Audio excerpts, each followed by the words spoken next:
সুজির সাথে শুধু এই জিনিসটা মিশিয়ে দিলেই দেখবে তালের বড়া তৈরি হবে বাইরে থেকে মুচমুচে আর ভেতরটা হবে একদম নরম।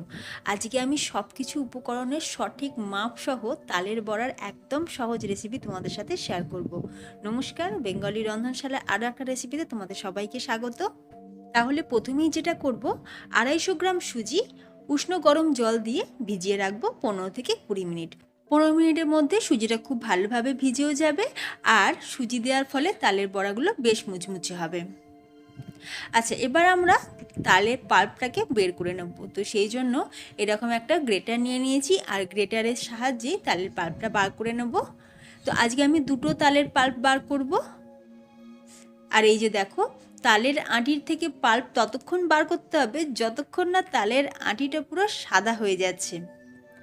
তো আর এইভাবে পাল্প বার করলে দেখবে এতটুকুও তালের আঁশ থাকবে না।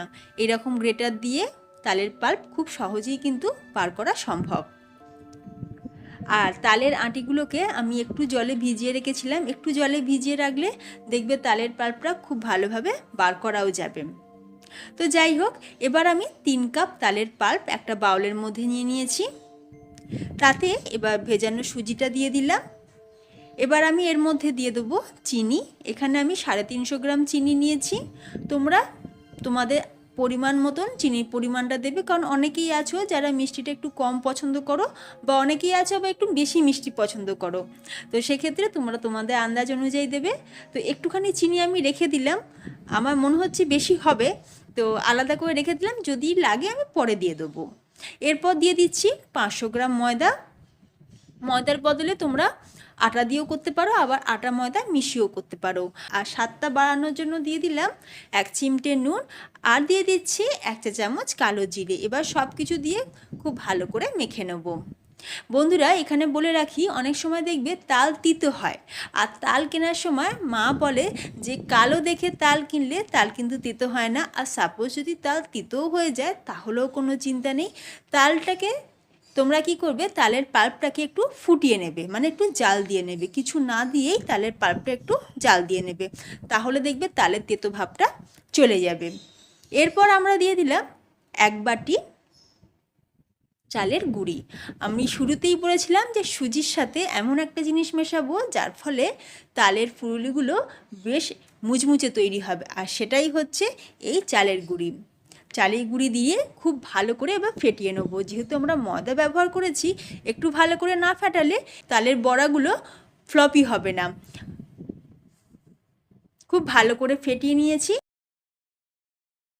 আমি একটু টেস্ট করে দেখলাম চিনিটা কমই লাগলো, তো বাকি যে চিনিটা আমরা তুলে রেখেছিলাম সেই চিনিটাকেও দিয়ে দিলাম।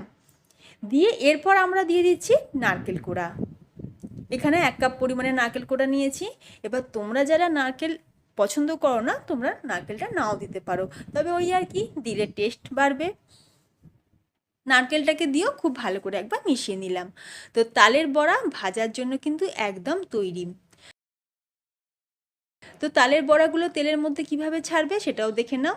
এইভাবে একটু তালের পাল্প হাতে নিয়ে এবার একটা আঙুলের সাহায্যে তেলের মধ্যে দেবে, তাহলে দেখবে প্রত্যেকটা তালের বড়ার শেপ কিন্তু একই রকম থাকবে।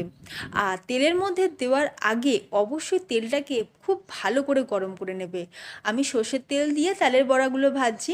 মা বলে যে সর্ষের তেলে ভাজলে টেস্ট বেশি বাড়ে, তো তোমরা চাইলে সাদা তেলেও ভাজতে পারো।